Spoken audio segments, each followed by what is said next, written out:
Day 21. The attack came earlier than usual today, 3:50 before the sunrise. Mortars landed in rapid succession along the eastern edge of the Royal Lao perimeter, then shifted toward the center.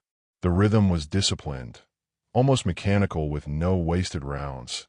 Each impact felt placed. We stayed low and silent. For the first time since arriving, I felt the barrage was not just pressure, it was rehearsal under darkness. When the sky began to lighten, we saw something new. Muzzle flashes along 3 ridge lines nearly at once. Not just mortars, automatic weapons firing in short, control bursts. The Royal Lao responded with heavier artillery than we've heard in days. The valley echoed continuously for nearly 20 minutes, with smoke hung thick and low. Mid-morning, our forward listening post reported movement close. I crawled forward myself to observe. About 60 meters downslope, a North Vietnamese element had established a shallow forward scrape, not yet reinforced but positioned facing both our ridge and the valley below. They are pushing their line forward deliberately. We did not engage. Our job remains observation and delay, not premature firefight.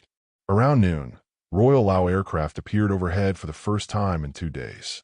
One made a strike along the northern ridge we have been watching since day one. The explosions were heavy, and for a moment I felt a shift, a reminder that we are not alone here. But by mid-afternoon, movement returned to that same ridge. They absorb punishment and reoccupy ground quickly. The Royal Lao artillery fired less frequently today after the morning exchange. Either ammunition is tightening or gun crews are rotating under fatigue. I can see fewer soldiers moving outside their bunkers now.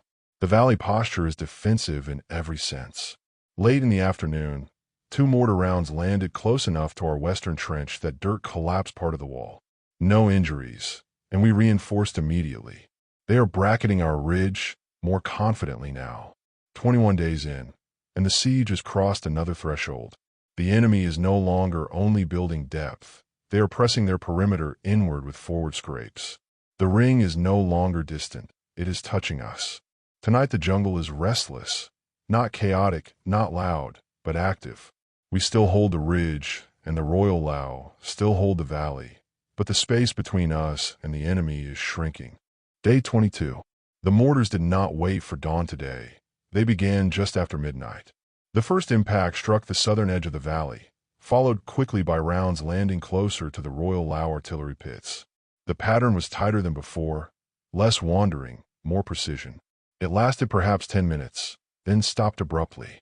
That silence was worse than the explosions. Just before first light, rifle fire erupted from the western perimeter of the Royal Lao camp.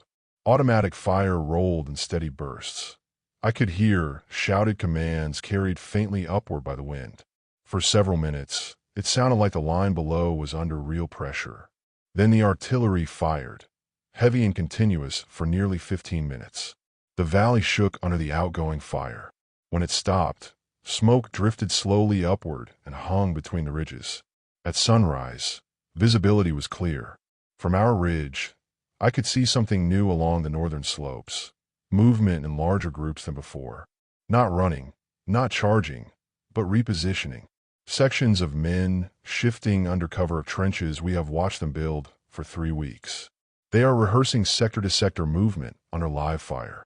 Mid-morning, a mortar round landed just below our forward listening post, closer than any previous strike so far. Dirt sprayed into the air, and fragments tore into trees. I ordered our eastern squad to pull back 10 meters and adjust their trench alignment.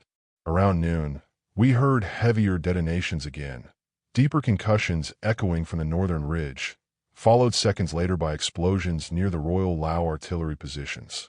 Recoilless rifles, almost certainly. The Royal Lao artillery response felt slower this time. In the afternoon, we observed something that confirms what we have all sensed. Fresh troops arriving on the northern ridges. The uniforms were clean compared to others we've seen. Their movement was disciplined and confident.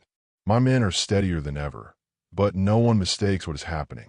The outer ridges are being pressed inward. The enemy perimeter is tightening with preparation nearly complete. 22 days ago, we arrived as support for a strong valley position. Now, the valley feels encircled by a fully prepared force that has measured every approach and rehearsed every fire sector. Tonight, as I listen to distant movement in the jungle, I know something with certainty. The testing phase is ending. The pressure phase has begun. Day 23. The night never truly settled. Around 2 o'clock at night, we heard movement along the lower eastern slope. Not a patrol passing through, but men digging. Short, sharp strikes of entrenching tools into soil. They are pushing their forward line closer under darkness. At 4:10, the mortars began again, even heavier than yesterday. The pattern was coordinated across at least 3 sectors. Western perimeter first, then center, and then a sudden shift toward the eastern Royal Lao artillery pits. The timing between impacts was tighter than any day before. The Royal Lao guns answered immediately, but I could hear strain in the rhythm. It is no longer the confident thunder of early days. It is controlled but pressured. At first light, I crawled forward with binoculars. The northern ridges no longer look like distant enemy positions. They look like an established front line. I counted multiple interconnected trench systems stretching across slopes we once believed too steep to hold. They have turned these mountains into fortifications. Mid-morning, our ridge took direct harassment fire again. 2 mortar rounds impacted close enough to shake our trench walls, followed by a third that landed slightly behind our western fallback position. That was not random. They were bracketing deliberately. I ordered immediate redistribution of men to reduce clustering. We adjusted machine gun placement again. If they shift to heavier fire on this ridge, we must not give them a fixed target. Around noon, sustained rifle fire erupted from the southern edge of the valley, longer and sharper than previous probes. It lasted nearly 15 minutes before fading. That is not testing reaction time anymore. That is pressure applied to specific sectors. In the afternoon, we observed something new. Enemy soldiers moving ammunition crates forward along trench lines. Not small loads carried loosely, but organized resupply. They are staging for something larger. One of my squad leaders asked quietly whether the Royal Lao Command understands how close the perimeter has moved. I told him they must know. But knowing and being able to change the situation are not the same.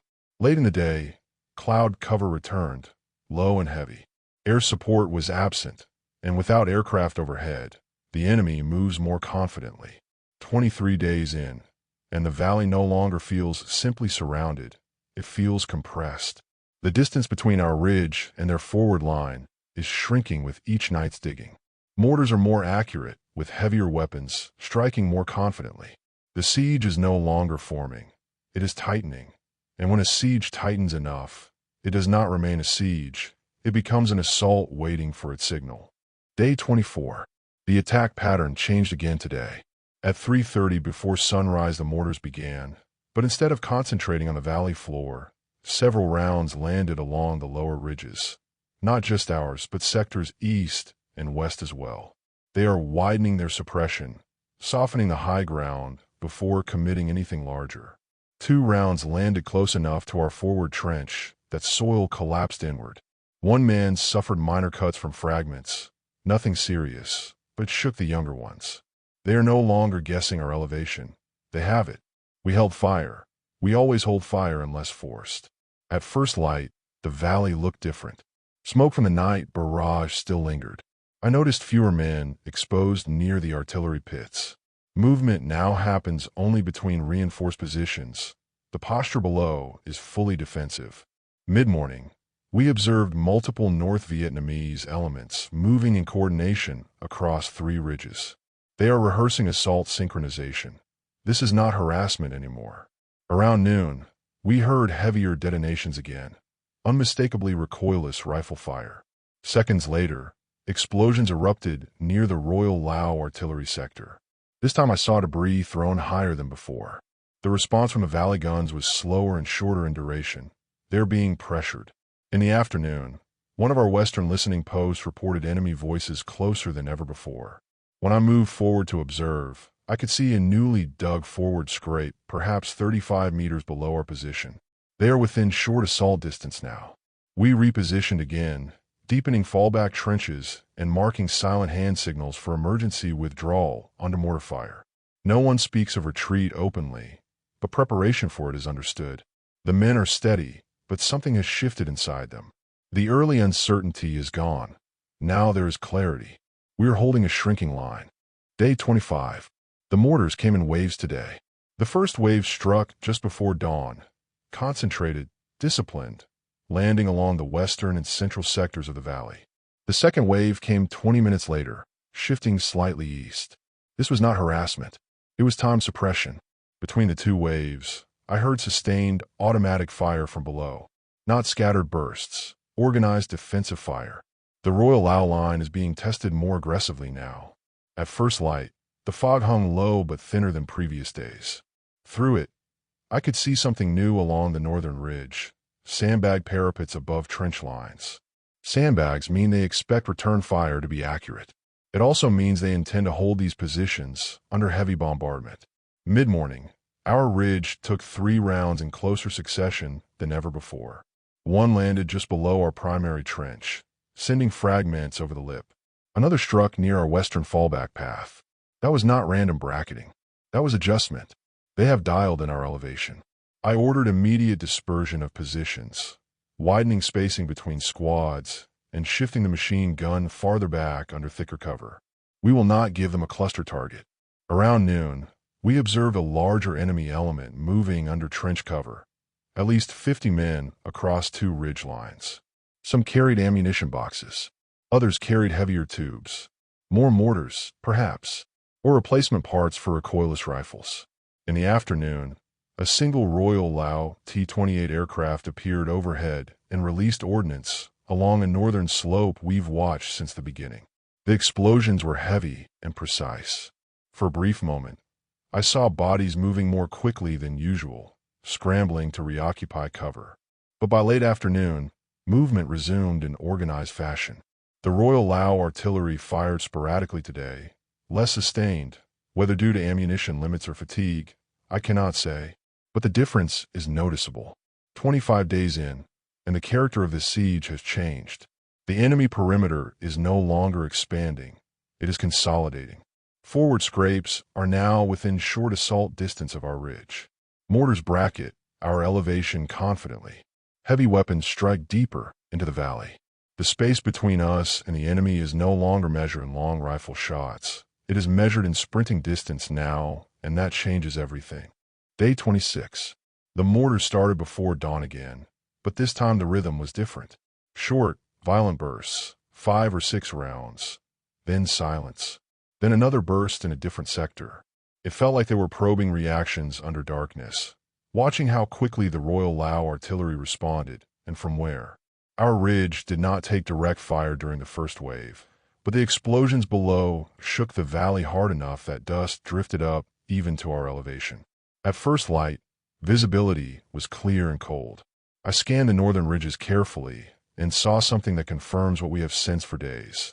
The forward enemy line has moved closer overnight.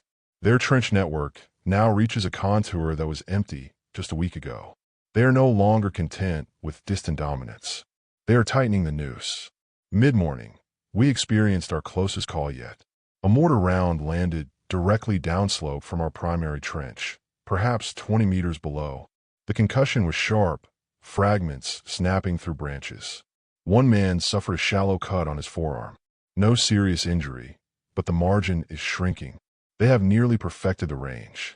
I ordered immediate rotation of positions again, shifting men through secondary trenches to avoid predictable targeting. We will not sit in the same holes day after day while they dial in coordinates. Around noon, we observed coordinated movement across 3 ridges. Larger elements again, possibly company-sized if counted collectively. Some were carrying heavier equipment, likely crew-served weapons. They moved calmly, even under occasional artillery fire from the valley. The Royal Lao guns answered several times throughout the day, but the firing felt shorter and more deliberate. It is no longer overwhelming. It is measured. In the afternoon, rifle fire erupted from the southern perimeter again, this time louder and longer. The exchange lasted nearly 20 minutes. Smoke drifted upward from that sector afterward. From our position, we could not see damage, but the sound carried tension. 26 days in, and there is no doubt now. The enemy has completed their encirclement and is pushing forward incrementally. Their trenches connect. Their mortar fire is accurate. Their heavier weapons strike with confidence. Fresh troops rotate in and out of sectors. The distance between lines has shrunk to the point where any sudden surge could turn pressure into assault. Tonight, the jungle is active again, more footsteps than whispers now. They are no longer preparing the ring. They are tightening it by hand. Day 27. The morning did not begin with mortars. It began with rifle fire. Just before dawn, sharp automatic bursts erupted from the western sector of the valley. Not probing shots, sustained exchange. The firing rolled back and forth across the tree line for nearly 10 minutes before mortars joined in. Then the valley artillery answered in heavy rhythm. For the first time since we arrived, the sound of battle felt continuous rather than punctuated. From our ridge, we scanned for movement. At first light, we saw something different along the northern slope. Multiple enemy elements moving forward in staggered lines under trench cover. Not rushing, not charging, advancing methodically from one prepared position to the next. They are closing distance sector by sector. By mid-morning, we took our heaviest harassment fire yet. For mortar rounds bracketed our ridge within minutes. One landed behind our primary trench, exactly where we had stood 2 days ago before shifting positions. That confirmed what I feared. They are adjusting from previous impact data. If we had not moved, we would have taken casualties today. I ordered another adjustment. Deeper fallback trenches, wider dispersion, no clustering under any circumstances. We must not become predictable. Around noon, I observed at least 2 recoilless rifle flashes from the northern ridge, followed by sharp detonations near the Royal Lao artillery pits. The response from the valley guns was immediate but shorter-lived than in earlier days. In the afternoon, our western listening post reported enemy voices within 30 meters. That is assault distance. I crawled forward and confirmed a new forward scrape dug just below a fallen tree line. They are now within shouting distance under certain wind conditions. We did not engage. To fire now would only invite concentrated retaliation before we are fully ready. 27 days ago, we arrived to reinforce an outer defensive rim.